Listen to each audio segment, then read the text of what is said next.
NEET 2025 tough नहीं बल्कि काफी फंडामेंटल था। उसी का एग्जाम्पल है फ्रिक्शन से पूछी गई ये प्रॉब्लम, जिसमें हमें दिया गया था कि हमारे पास दो ब्लॉक है जिनका एंगल 45 डिग्री है और दोनों की ही लेंथ L है। लेकिन यहाँ पर एक ब्लॉक दे दिया गया स्मूथ और दूसरा ब्लॉक दे दिया गया रफ, जिसका फ्रिक्शन कोफिशिएंट था म्यू। अब अगर मैं इन दोनों ब्लॉक के ऊपर एक डब्बे को रख देता हूँ और इसको स्लाइड करने के लिए छोड़ देता हूँ, तो क्वेश्चन में दिया गया है कि जो रफ ब्लॉक पर टाइम लगने वाला है वो 2 टाइम से स्मूथ ब्लॉक पर स्लाइड होकर आने का। यानी कि अगर स्मूथ ब्लॉक पर ये डिब्बा 2 सेकंड में नीचे आता है तो रफ ब्लॉक पर इसी डिब्बे को नीचे आने में 4 सेकंड लगेगी, बेसिकली फ्रिक्शन की वजह से। सो आइए पहले इसके कॉन्सेप्ट को समझते हैं, फिर इसको अपन अप्रोच करते हैं। सो अगर मैं स्मूथ ब्लॉक के लिए बीडी बनाता हूँ तो इस ब्लॉक के ऊपर नीचे एक mg लगेगा, जिसके अगर हम कंपोनेंट लेते थे तो आगे की तरफ आता था mg sin थीटा, इधर आता था mg cos थीटा और ऊपर की तरफ लग रहा होता है नॉर्मल। यहाँ पर नॉर्मल mg cos थीटा को बैलेंस आउट कर देगा और नेट डाउनवर्ड फोर्स मेरे पास जो बच के आएगा वो आ जाएगा mg sin थीटा। अब हम जानते हैं बराबर एम होता है, तो जैसे मैं इसको यूज करता हूँ मेरे पास नेट एक्सेलरेशन आता है जी साइन थीटा, यानी स्मूथ प्लेन पर लगने वाला है जी साइन थीटा। वहीं बात करें रफ की, तो ये ब्लॉक नीचे आने की टेंडेंसी पे है, तो इसके ऊपर एक फ्रिक्शन फोर्स सेट करने वाला है ऊपर की डायरेक्शन में, और फ्रिक्शन की जो वैल्यू होती है म्यू टाइम्स इंटू एन।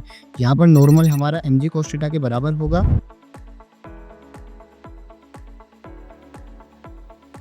और जैसे हम इस एफ नेट की इक्वेशन में इसको रखते हैं मेरे पास इक्वेशन आती है mg sin theta minus mu mg cos theta. अगर मैं mg इसको मैं रिप्लेस करता हूँ तो मुझे पास रफ प्लेन के ऊपर जो एक्सेलरेशन आता है वो है g sin theta minus mg cos theta. अब हमें यूज करनी है थोड़ी सी काइनेमेटिक्स कि अगर मैंने ब्लॉक को जस्ट छोड़ा है तो इनिशियल वेलोसिटी क्या होगी, 0। अगर मैं न्यूटन की सेकंड इक्वेशन यूज करता हूँ यहाँ पर, तो टोटल डिस्प्लेसमेंट मुझे चलना है L। इनिशियल टर्म मेरे पास 0 हो गई और यहाँ पे बची है हाफ AT स्क्वायर, जहाँ से टाइम की वैल्यू ये मेरे पास निकल के आती है। अब इन्फॉर्मेशन थी कि जो टाइम रफ सरफेस पे लगता है वो 2 टाइम से जो स्मूथ पे लगने वाला था, तो रफ सरफेस के लिए अगर मैं लिखूं तो चलनी तो लेंथ L ही थी, लेकिन एक्सेलरेशन आ जाएगा A रफ। और स्मूथ सरफेस की बात करें तो यहाँ भी लेंथ को L ही चलना था, लेकिन A आ जाएगा A स्मूथ। दोनों को अगर मैं स्क्वायर करके रेसिप्रोकल कर देता हूँ तो मुझे फाइनली रिलेशन मिलता है, और ये दोनों वैल्यूज हम ऑलरेडी फाइंड कर चुके हैं। जैसे ही हम इन दोनों वैल्यूज को यहाँ पर रिप्लेस करते हैं, क्योंकि हम जानते हैं थीटा हमारा 45 है और साइन थीटा और कोस थीटा 45 पे इक्वल होता है, यानी यहाँ से मेरे पास साइन थीटा वाली और कोस थीटा वाली टर्म कट जाएगी, साथ ही जी वाली टर्म भी मेरे पास कट जाएगी, तो मुझे ये फाइनल एक्सप्रेशन मिलेगा। और इसको जैसे ही मैं थोड़ा सा सिंप्लीफाई करता हूँ,